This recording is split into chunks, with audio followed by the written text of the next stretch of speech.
चारचौघात केलेला अपमान एखाद्याच्या जीवावरती बेतू शकतो, जिव्हारी लागू शकतो. याचाच प्रत्यय बीडमधल्या मोहा गावातून आलेला आहे. या गावामध्ये एका तरुणाचा झाडाला लटकलेल्या अवस्थेमध्ये मृतदेह आढळला. त्यानंतर त्यानं आत्महत्या केल्याचं उघड झालं. मात्र या आत्महत्येच्या मागे अतिशय हृदयद्रावक असं एक कारण आहे आणि याच कारणामुळे त्याने आत्महत्या केली. या प्रकरणामध्ये सध्या गुन्हा दाखल झाला आणि नेमकं कारण काय होतं या आत्महत्येच्या मागचं ते सुद्धा उघड झालंय. संपूर्ण घटना जाणून घेणार आहोत. नमस्कार, मी समृद्धी आणि तुम्ही पाहताय टॉप न्यूज मराठी. चंद्रहार शिंदे असं या आत्महत्या केलेल्या तरुणाचं नाव आहे. त्याने आत्महत्या 14 मेला केली. मात्र जे काही घडलं होतं त्याच्यासोबत हे 13 मेला घडलेलं होतं.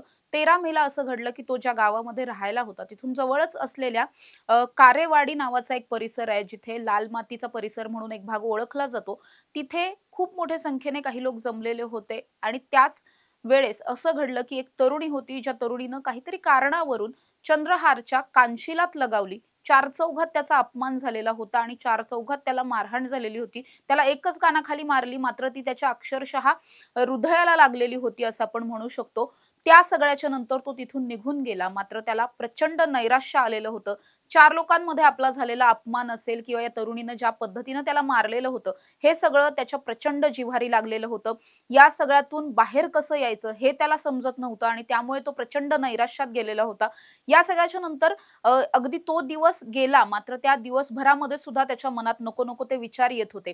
त्यानंतर दुसऱ्या दिवशी म्हणजे 14 तारखेला तो आपल्या घरातून बाहेर पडला नेहमीप्रमाणेच. मात्र घरातून बाहेर पडलेला चंद्रहार पुन्हा घरामध्ये कधीच परतणार नाहीये असं कदाचित त्याच्या कुटुंबियांना सुद्धा वाटलं नसेल. मात्र हे सगळं अशा पद्धतीनं घडलं की जेव्हा तो घरातून बाहेर गेला, काही वेळानंतर त्यानं त्याच्या वडिलांना फोन केला आणि त्यांना असं सांगितलं की हा माझा शेवटचा फोन आहे. इथून पुढे तुम्हाला माझा कुठलाही कॉल येणार नाही, तुम्हाला माझा आवाजही ऐकू येणार नाही. इतकं म्हणून त्यानं फोन ठेवला.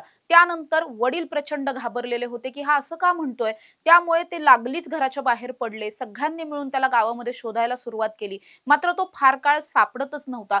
त्यानंतर मात्र एका झाडाला लटकलेल्या अवस्थेत, एका शिवारातलं एक झाड होतं जिथे त्याचा मृतदेह आढळून आला आणि त्यानंतर हे सगळं प्रकरण जे आहे ते उघडकीस आलं. आदल्या दिवशी तरुणीने जी काही कानाखाली मारलेली होती ती त्याच्या इतकी जिव्हारी लागली होती की त्याच नैराश्यामध्ये त्यानं स्वतःचा जीव घेतला, स्वतः आत्महत्या केली आणि हे सगळं दृश्य पाहून, संपूर्ण घटना पाहून संपूर्ण गाव जे आहे ते हळहळलेलं होतं. कुटुंबियांकडून आक्रोश केला जात होता आणि या सगळ्यामुळेच या तरुणीच्या विरोधात गंभीर कलमान्वये गुन्हा दाखल केला पाहिजे. तिला लवकरात लवकर शिक्षा झाली पाहिजे, तिला ताब्यात घेतलं पाहिजे अशी मागणी केली जाते. नेमकं या तरुणी बरोबर आणि या चंद्रहारच्या मध्ये नेमकं तिथे काय घडलेलं होतं, तिने का कानाखाली मारली, याविषयी कुठली माहिती समोर आली नाही. मात्र पोलिसांनी तपास करावा आणि या तरुणीवरती सुद्धा कायदेशीर कारवाई झाली पाहिजे, कारण तिच्याच या कृतीमुळे आमचा मुलगा गेलाय अशी मागणी जोर धरताना पाहायला मिळते. अर्थात पोलिसांनी गुन्हा सुद्धा दाखल करून घेतलाय आणि इथून पुढच्या तपासामध्ये या तरुणीच्या विरोधात नेमकं काय समोर येतं,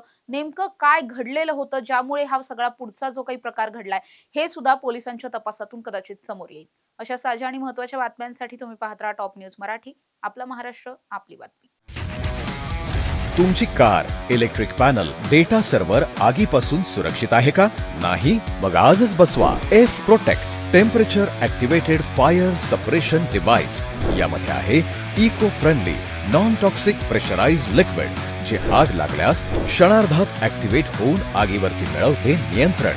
बसवण्यास अतिशय सोपे आणि सुटसुटीत टेकालिपचे एक दर्जेदार उत्पादन एफ प्रोटेक्ट.